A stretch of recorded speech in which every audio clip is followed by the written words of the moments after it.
John Pestall. Penwith Radio. Well, we're back again, and the next... I'm talking about Italy. We were talking about Italy. One of the things that I have a personal interest in as well is that you wrote a book which is a guide to Umbrian wine. Yes, indeed, yes. Yeah, tell us about Umbrian wine. Well, I lived in Umbria, near Orvieto, for almost 4 years. And after 2 years, we decided that we didn't want to get old in Italy. We went there because my grandchildren are half English, quarter English, quarter Hungarian, half Italian. Anyhow, they live in Rome, and we were nearest to them. And we had a wonderful time. We had the family together.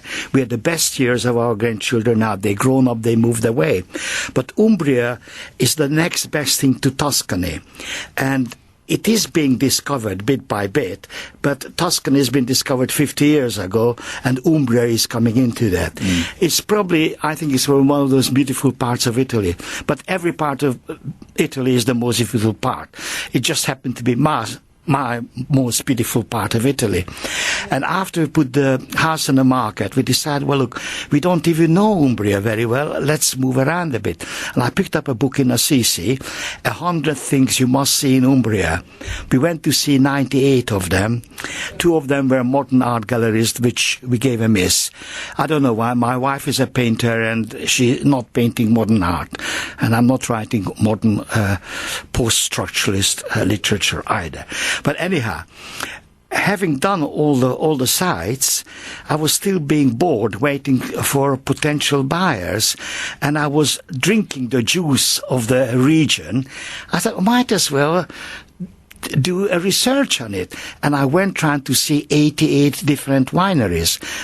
Everyone I visited, I was welcomed. Some people spoke English, some people not a word. But my Italian was okay. I just about got right, and managed to negotiate all the hurdles thrown in my way. One of the most embarrassing hurdles was that they wanted me to sample every bit of product, and I could not because I was driving from one place to the other. So I said, look, no, I can't drink. They said, well, I'll tell you what the solution is. We'll give you some bottles to take away. So after every trip, I went home with a dozen bottles of excellent wine. So for 3 months after I did my research, I didn't have to spend a penny, and I drank the best Umbrian wine that there is. And the funny thing about it, the Umbrian wine, you could go to any region in the world and you will find something interesting about it. Because an old French proverb says there's no such thing as boring subjects, there are only boring people. Well, if you're interested in things, and Umbrian wine is very interesting, every single winemaker had its own story. They all want to do the same thing, which is a tricky thing to do. They want to produce the best possible quality wine and sell it at the lowest price. Well, you know, that's a kind of circle you can never make, but that's what they attempt. And everyone makes wine in a different way. And there are secrets, and there are secrets and secrets. There are some secrets they like to advertise. Other secrets they keep reasonably quiet about. And the real secrets I've never found out. So I have to go back and spend another 5 years there. But I've enjoyed the trip, and I've got to know Umbria extremely well. And I like to recommend 2 wines for anybody. Or buy the wine, from Amazon, it's there.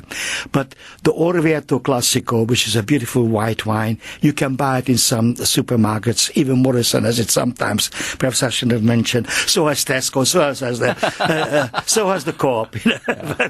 But you can buy Orvieto Classico. But there's a red wine, which is difficult to get in England, because it's very expensive in Italy. And it's called Sagrantino de Montefalco. Montefalco is the town, which is the town of the falcons, and Sagrantino is a grape variety.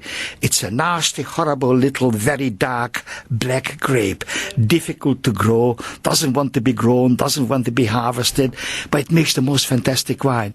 So Sagrantino, even in Montefalco, costs €50 a bottle. Oh. And I had lots of those, so I recommend it.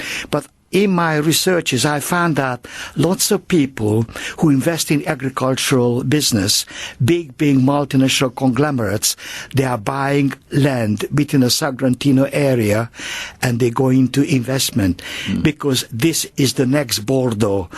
This is the next Petrus will be Sagrantino, is the one of the future. So you heard it from me first. Right. Well, I can see. I'm always looking for ideas for new programs, and I can see a dialogue with you and perhaps one of the local wine experts, or one or two perhaps of the outlets for wine. I'm thinking about the shop which we can't advertise on Bread Street, but they always have an excellent selection of stuff. Yeah. So, but I'm at the same time, you can get some excellent stuff very cheap in the Co-op and all the other supermarkets. Yeah.